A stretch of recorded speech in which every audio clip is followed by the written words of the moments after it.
or we'll try to get everything out of the way before then. All right, everyone. Welcome to Political Head Trauma. This is kind of an impromptu one. We're on with our Congresswoman Celeste Maloy. I heard somewhere you're supposed to, even if they're female, call them congressman. I answered either one. I don't care. I guess it really doesn't matter. Representative is gender neutral, and then you don't have to worry about it. Yeah, that's true. Gender neutral. Congressperson. We could go down all of this stuff. But anyways, thank you for coming on. And there's a lot going on right now in government. And I know Holly, she'll be on here in a few minutes, and she has some stuff. And I know everyone, it looks like she's driving, but that's just the camera reverses it. So I am on the she's not driving. Side. She's a passenger. There's no steering wheel. Yeah, she's just... yeah, or she's got a magic car. But anyways, I just wanted to, thank her for coming on and ask you about what's going on with the shutdown. What do we need to know? We hear rumors from both sides, and if you could just kind of fill us in on what your view of it is. Yeah, so I am an appropriator in the House. And we marked up all 12 of our appropriations bills, moved them out of committee. 3 of the 12 have passed on the House floor. We're on track to be done, but the Senate's behind us. So we passed a clean 7-week CR out of the House just to give us 7 more weeks for the rest of the 9 bills in the House to move across the floor and all of them to move in the Senate. And then we'll have to conference to reconcile the differences between the Senate bills and the House bills. But if we can do that, get it on the president's desk, that's the regular order that everybody keeps asking for. So we were on track to do that. We just need a little bit more time. So we voted on a clean CR. Clean means there's no riders, no poison pills, no changes in policy in there. In fact, that's what Democrats said they wanted. They said they wanted us to run a clean CR. And then when we did, Senate Democrats voted against it. So the reason the government's shut down right now is because Democrats in the Senate wouldn't pass a clean CR to give us a chance to finish our appropriations bills. So, you hear everyone out there calling it the Schumer shutdown. That's why, because Chuck Schumer's conference, Senate Democrats, stopped a clean CR from going through. By the way, the same clean CR that they voted for in March. And we've passed clean CRs, I think 14 times in the last 5 years. So it's baffling to me that this is the hill they want to die on, because when the government opens back up, and it will open back up eventually, then we have to go through all the appropriations bills. And that's where the real fight would be if I were in their shoes. But I think they're going to use up all their political capital on the CR, which is just an extension of the budget we're under right now. So I don't really know. Politically, this is kind of baffling to me. I don't know what their end game is. They don't know what their end game is. So usually if you go into a shutdown, it's usually Republicans. We have this down. Usually you say there's a thing, something matters to us so much that we'd rather shut the whole government down than give up on that thing. But Senate Democrats didn't articulate a thing. They talked about a lot of things. They talked about the Obamacare subsidies. They talked about rolling back the tax cuts that we just made permanent. They talked about changing the language in the One Big Beautiful Bill that says illegal immigrants can't be on Medicaid. They kind of had this hodgepodge of things. And now the media has kind of done them a favor and said that they're coalesced around one ask, which is the Obamacare subsidies. But that's a $1.5 trillion ask. So to have a $1.5 trillion on a 7-week that's not negotiation. That's just insanity. Like, that is non-starter. So I don't know what their off-ramp is. I don't know what is going to make them decide they want to reopen the government. But usually when we do it, we have to spend more money in negotiations. They're not used to negotiating the other way, where they're probably going to have to negotiate some cuts.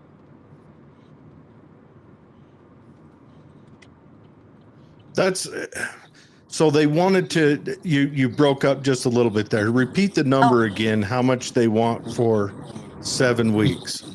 $1.5 trillion in ACA subsidies, so the Obamacare subsidies that they made temporary. It is Democrats who set them to expire this year, and now that's the bargaining chip they want to use to reopen the government. Oh my gosh. It's. Do you think they did it just to poison it to force a shutdown? Chuck Schumer took a lot of heat back in March when the government opened. A lot of Democrats said that he was enabling President Trump. And so I think he just didn't want to take the heat this time, decided to vote to shut it down. Is turning the keys of they don't shut down the White House. The White House keeps going. They keep operating, but Congress isn't there. And the agencies are down to essential employees only. So if what they want to do is stop the president, they didn't do it. If what they want to do was have a clear, cohesive political message, they didn't do it. And shutdowns are hugely disruptive. They're disruptive to the military. In a state like Utah, we have a lot of public land, a lot of federal employees, people who are just trying to make a living and put food on the table now don't know when they're going back to work and when they'll get paid. It's a lot of drama, and the American people don't really like shutdowns. Sometimes it's worth going through that temporary pain for a long-term win, but they haven't articulated what they think the long-term win is. So they're just causing pain for no reason, and it's not a very good political strategy. So, okay, so the rhetoric coming out of the media and the left is that they're shutting it down to kill healthcare for everyone. The rhetoric coming out of the right is they're shutting it down because Schumer wants to force health insurance or supplemental whatever for illegal immigrants. But it sounds like it's something in between, that there was a temporary Obamacare. We're getting a lot of feedback and noise, guys. I apologize for that. There's a temporary Obamacare medical package that was temporary, but they are trying to force that into probably just to force the shutdown because, let's face it, that deal that just happened with Charlie Kirk has probably been a huge loss to the Democrats. And I think they're hoping that they can tack a loss on to match it on the administration because midterms are only a year away. Well, the run up to midterms are a year away. Am I reading that right, do you think? They must think this is a winning midterm strategy for them. For the life of me, I can't figure out how they think that.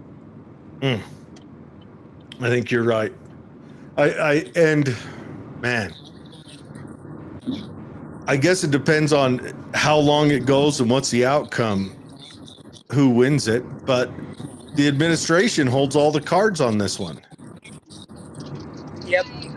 And hi, Fred. Hi. Can you guys hear me okay? No, we cannot quiet. hear you. Okay. How about now? Kinda. Yeah. Okay. I just wanted to first say hi, Congresswoman. It's so good to see you, friend. And I speaking of Charlie Kirk, I saw you on the television during the memorial, and I was so happy to see you were there.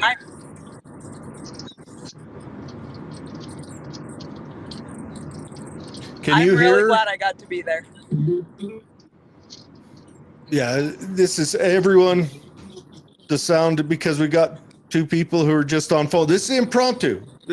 Our Congresswoman gave us the opportunity to hear what she has to say on a kind of intimate level, impromptu. So we need to thank her for this and give deference for all the beautiful sound quality we get out of it. Well, I wanted to. Yeah, I apologize. What I'm hearing from our voters, a lot of them are on the fence, especially independents, because they think this is possibly Trump's fault. The only fault I think is higher all Oh, polls I've seen were prior to the shutdown, they were favored to yeah, she can't hear you. Somebody's got to mute their stuff while you're talking. What if we kill my camera and Holly's camera and it doesn't take as much bandwidth? Will that help the sound quality? We can try it. Let's try it. Okay. All right. No, Okay, it's let's see if really that not helps. helping. I think we just need to mute. We need to mute and What? let each other talk. I don't really have a way to mute on my side. That would have to be on your guys' side. Okay. Yeah, there you go. Yeah, so I guess what I was getting at is before the shutdown, the voters were polling, independents especially, they believed it was the Republican Party's fault. I think, as always, the Dems don't have the kind of messaging. They have a better messaging system for the media than we do on our side. However, they haven't done any polling in the 3 days since the shutdown, so we don't know what people are really thinking and what messaging is getting out. I do know 1.5 billion trillion, excuse me, that is getting out. So they know that is a huge amount that the Dems are trying to get over on our party. We don't want that, of course, but I hope, and I hope for you, Celeste, that we are getting the messaging out to what's really going on and make sure people understand this cut and dry, that this is not what the media is telling us it is, right? Yeah, I've done my best. I've been on every radio show I can get on in Utah. I send out an email to everyone who subscribes to my newsletter explaining what's open and what's not and why this happened. If you don't subscribe to my newsletter, go to the website and sign up, because I send out an email every Friday with a video explaining what's happening. But I do think the messaging is getting, just from me, but from all the Republicans in Congress, because I've seen polling that shows that the vast majority of Americans think this is a Democrat shutdown, and they can't name the reason for the shutdown. We're much better at when we have a shutdown of saying what it is we're holding out for. They haven't articulated that. The media has done it for them, but America is not really buying it. So hopefully it ends soon. Hopefully the quickest and most efficient way to end this shutdown is for Senate Democrats to just pass the clean CR that the House already passed. I agree. That's one thing that I have heard. The media hasn't even been able to explain this, except to say the Republicans don't want to give health care to the underprivileged. And it's a temporary Obamacare sign-on. Can we let that twilight and then let something official come in? I mean, why do we have to keep continuing all these temporary things at such a high cost? Look, I'm tired of paying taxes. Let's just face it. I'm getting a little tight. No, All right, and that's let's have the problem. Celeste. Yeah, the problem is the Republicans won't pass it. So the thing they're saying they're holding out for, even if they got it through the Senate, which they're not going to, it wouldn't pass in the House. There are already too many House members who've said that they won't vote for it. And so they chose the wrong bargaining chip, and the question now is, can they back off of that and choose a different bargaining chip? And so far they're not, but it's only been 4 days. We'll see. That the pressure will keep mounting. No one's missed a paycheck yet. When our troops are feeling the squeeze and our neighbors and our friends aren't getting paid and services that people are counting on aren't there, it'll be a different story next week and the next week. So hopefully they get this resolved quickly. Yeah, it definitely feels like if Schumer relents, he'll be hammered by the Democrats. So he put himself in a awful situation with this. It's just, I don't think he could have done anything dumber. AOC's going to prime him. No offense to be taken here, friend, but I wouldn't mind if Congress and the Senate lost their paychecks during a shutdown. I think that would be fair, because they can't work, right? It's funny that you say that. I've had this conversation several times in the last few days. Everyone asks that. And there are some members who are going to sign letters and send it to the Treasury saying, please withhold my pay until the government's open. But it really doesn't actually do anything because the Constitution says that we have to get paid. So it would take a constitutional amendment to stop our pay. And so everybody arrives at that pretty quickly. The fairest way to do this would be for Congress to not get paid, and yet we can't do that without amending the Constitution. So it really is an unfair bind that we have put the country in. We were right on track to get our appropriations bills done on time, and now we have a shutdown, and it's a really senseless, nonsensical kind of shutdown. Here's the. I wanted to mention something quickly about AOC. I noticed that Pelosi got really upset when AOC said, Republicans know where my office is. You can come talk to me. Isn't her office right across from you, Celeste? And that invitation, and Pelosi said she has no business even offering that. Hilarious. Well, I can tell you as someone whose office is right across from hers, her door is not open. It's always locked. And also the house isn't in town. You can see I'm traveling through Utah right now. But yeah, that was a bluff. Her door is always locked. You cannot get into her office. I thought that was funny when I heard that. Yeah, and I can tell you she's not there because there's still a sticker hanging up that she would remove if she was ever there. Yeah, it's I want to get a push from our people to go and start decorating your door like people decorate hers, but I want it decorated correctly. I want it decorated with little flags and thank you notes and cards. I want good stuff.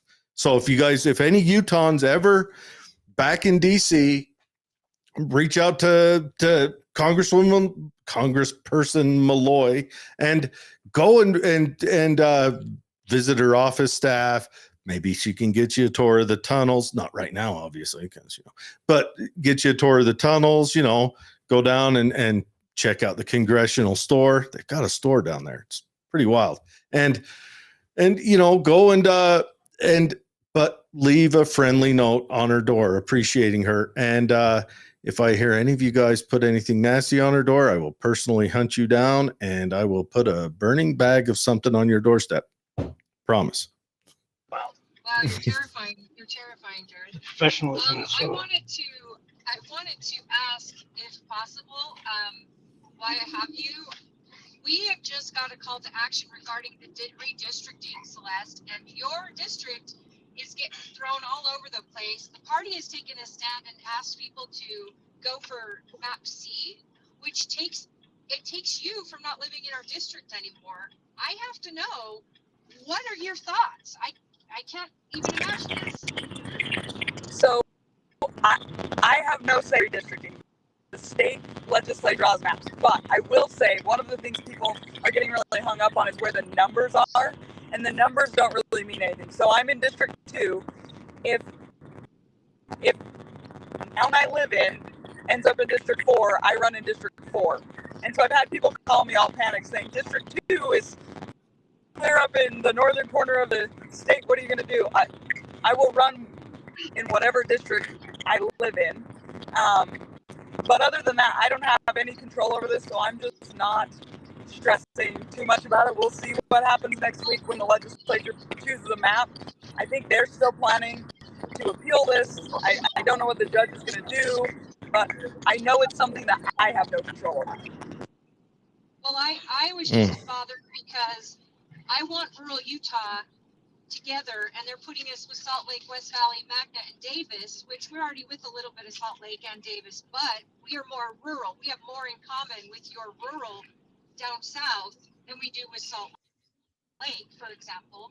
And so I was just curious your thoughts, and I get it. I hope it's appealed. I don't understand why this is even a thing. I mean, we just redistrict in 2020. Why do this now and not wait till 2030? I don't know. But I was a little worried about what it would look like with my congressperson. Well, I like the district I'm in now. I wish it was just not going to change. But the state got sued and the judge said they have to change it. And so I'm going to play whatever hand I'm dealt. Yeah, that sounds like I mean, there's not much you can do to control it from back there except maybe let your voice be known. But here we've got to fight for it. I happen to like my representative, and I don't want to see any shakeups to where, I mean, then I'll have to chat with someone else's representative when I have questions. If you have to get someone else, I'll introduce you. Good. If I get yeah, they better be, you know where I stand. They better be good on the First Amendment and Second Amendment. Other than that, you know, I don't care where they stand. We'll get along fine. Yeah, you're easy to get along with. I hope so. I try to be. So the shutdown, we got to see if Schumer will fold quickly. If not, how long, what's the longest shutdown we've had? What is it, 26 days or something? I think I think the Obama shutdown was like 31 days. 31 days. So that's, what do those employees, what do they generally do for those 31 days while they're sitting at home? Do they just, because we know they get paid back after, but do they just sit on their laurels? Yeah, I think it's a little bit like COVID, where everyone's at home and they learn how to make sourdough and try to control the panic. One of my colleagues who's retired Air Force said, you know, it doesn't really help if you're deployed and your minivan's getting repossessed to know that you're going to get back pay in time for Christmas. So, yes, we've always paid them back eventually, but it would be better to just do our job, keep the government funded, pass appropriations bills, control the purse strings like we're supposed to, and not throw a bunch of citizens who have no control over this into chaos and trauma that they have no say in. Yeah, I think Schumer's gamble is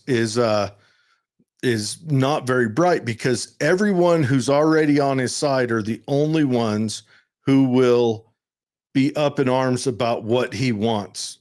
Everyone else who's either in the middle ground on it or opposed to having these constant bills going out to pay for temporary health care for whoever, they're just going to get more angry at him. I think he's going to lose support over this, and I think he's going to lose it pretty quick. Yeah, I think so too. In fact, I don't think he thought the name Schumer shutdown would stick. But even some of the media that's usually friendly to him is starting to call this the Schumer shutdown. I think this is a big reality check for Democrats who are used to us getting blamed. I am about to go into an area where I'm really going to lose signal, and your viewers have been very patient with the technical difficulties. So we should probably wrap up in the next couple minutes. I'm so sorry this didn't work out as well in execution as it seemed like it would in theory. Celeste, this worked out perfect. We got to hear firsthand from a professional. So that was perfect. The sound doesn't have to be outstanding for it to be perfect. Is there anything you want in the last few minutes you want to pass on? Any words of wisdom? So if you are someone who's concerned about the shutdown, please go to my website. We've got information on there about what's open, what's not, how to get a hold of us, what we can help with. And we'll keep updating that as this goes on. Hopefully it's over soon, but if it's not, you're going to need to know where to go to get information, even on the parks, what's open, what's not. We've got that on the website. So I'm trying to be as responsive and informative as possible during the shutdown. My offices are open. My people are working. We're still here to serve our constituents. All right. Now I'm throwing your website in the show notes right now. Thank you very much for your time. If you're concerned or if you have questions or comments, reach out to her. Even if you have complaints, reach out to her. Just don't leave any nasty messages on her door. I will get revenge. It's always good to see you too. Thanks for doing this. Thank you. And it's open anytime, and hopefully we get to see you again soon in person. We'll go have a chat. Yeah. We're so grateful for the work you do and how involved you are with the citizenry. I can't thank you enough. You are probably the busiest person I know. So please thank Brian for me. I'm sure he's part of this. Give him my love, and thank you so much for doing this. I wish we could do it in person next time. All right. Thank you, Celeste. You have a wonderful night. Okay. All right, Holly. Well, we did what we could with what we had. Holly is in parts unknown, heading to places unknown. Celeste is back home in her home state like she should be, doing the work for you guys, even though she's shut down. And me, of course, I'm just getting ready for an elk hunt. So, yeah. Yeah, we have moved our show to Wednesdays, hopefully in the future, but we're still kind of figuring that out. But we still on track for that, friend? Yeah, so far.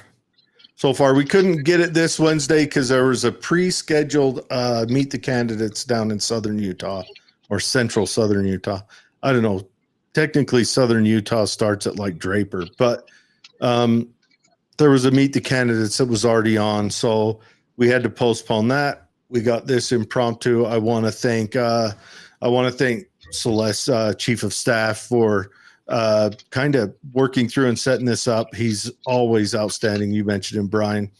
And of course, I want to thank Celeste. I want to thank her whole staff. I want to give a little bit of heartfelt, I don't know what the word is. I hope, I feel bad about people that, I feel bad for the people who are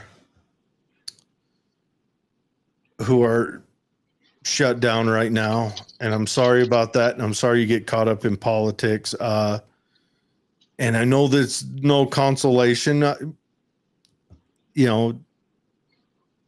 but I hope it works out. I would honestly, going forward, I hope more of them say, I'm going to pursue a career in the free market. And, that way you're not beholden to the politicians quite as much and different political whims. But And I'd like to add that tonight in Tooele County, there's a meet the candidates for the local races, the municipalities. And that's going to be at the church next to Burgess at 7 p.m. They're doing a Q&A there. at the Calvary Church. Yes. Okay, yeah, So it's right there in the Verges. Yeah, between Verges and Rome, I believe it is, the Italian restaurant. Our page, and I've posted where you can meet the candidates in the upcoming weeks. And we'll just keep that just for those of you voting in the Tooele City. They give us information, so I always share it. I hope that Grantsville will give us some information. I've not heard anything from them, but if you stay tuned or follow the city pages, they should be saying when they'll do the meet the candidates nights. But please go to them if you have a vote in these local elections. Who you choose is so important. All right. Well, Holly, you get in and do what you got to do. Thank you for taking time out of your very important day, and give your best to everyone who is there for me. And with everyone, that'll be our show for today. Thank you so much for watching, and hopefully we can get with Celeste again. And again, this was impromptu for everyone. So if we had more time and more space, I would have, everyone would have had mics set up, even if they're on the road, that could control this. And I see a little head poking out behind you. Yeah. Now you're live, Ryan. Hi, Ryan. Jeez. That's okay. You guys going? I'm gonna go. Yep. I Go. do appreciate everybody tuning in. I really do. And I hope if you have questions, you'll reach out to Celeste directly or reach out to our party. We are the Tooele County Republican Party page. We will try to keep you updated. This video will be on that page, but we want you to hear from her herself. And there's nothing better than a congresswoman person that's willing to come on our little show and talk to our audience, because she understands that it's important to talk to everyone, and we're just so grateful for her. Mm-hmm. Yep. And message for Schumer. Come on. Pull your head out. Sense of humor. These memes are hilarious. Just laugh. Like, the matter, and I don't think the Democrat Party's happy with him. I don't. Which is great for us, but him and Joaquin Jeffries, they look like fools. They're literally lying. They're lying in the media, and it's laughable at this point that anyone still buys it. I just don't get it. Okay, so Lauren says, I went to vote with my 19-year-old daughter in November. We voted for the candidate who is out on bail, 200K foster bail bonds, was found guilty of felonies and was found liable for SA. Oh my gosh, that's heavy, Lauren. Lauren? It's in Georgia. Wow. That is tough when you vote for someone and I guess that's the roll of the dice. Hopefully you weren't voting for someone because of those reasons, but when you vote for someone, they do, there is times when elected political officials will commit crimes and hopefully where you live, they have accounted for that and made it so it's possible to wash them out, to go a different way. And I don't care what party you vote for. I don't think you should judge a whole party based on one person at any given time. So let's say you voted for a Democrat and that's the way you lean and you want to continue voting Democrat, although I may find that, illogical, but I would hope that you don't blame the whole party for one individual, because we know both parties get individuals to come in and out and that are not always the best. Next Wednesday, I may not be here. If we get service up on the side of the mountain, I will of course call in. If we don't, then Holly will have to manhandle this by herself. Although I do have so much to talk about, that Hegseth calling all his command staff in, I've got a lot to talk about that. Maybe dive into some conspiracy and all the fun stuff, but we got to hold off on that. Holly does need to run. She needs to go and do her stuff. Lauren, thank you for watching. Thank you for joining us. I'm sorry, but I think the military and law enforcement should have to pass tests, and they shouldn't be lowered for standards. I mean, I get that a lot of people are up in arms over it. We don't need to get into it now. We could talk about it later. I love it. I absolutely love it. I want our military to be feared and admired and something with class attached to it that it deserves. And so, short haircuts and none of that gender fluid anywhere and no skirts on the admirals. No, I think I wonder if it's not a way. Obama washed out a lot of field grade officers when he was in circa like 2012. He washed a lot of them out. Anyone who didn't politically agree with him. And I wonder if this is a way that Hegseth can wash out those very officers that remained that kind of corrupted our military over the last decade. If he can't wash them out by putting standards on them that they won't rise to meet just because of who the standards got set by. And that'll wash it out and bring an equilibrium back to our military. I want our military to be apolitical, and we've lost that because of Obama's actions back then. But anyways, Holly, give my best to your family. This is, a big time, and everyone will let you go. And Holly, will see you Wednesday and maybe me, and then I'll see you the Wednesday after. Okay. Bye, friends. Bye-bye.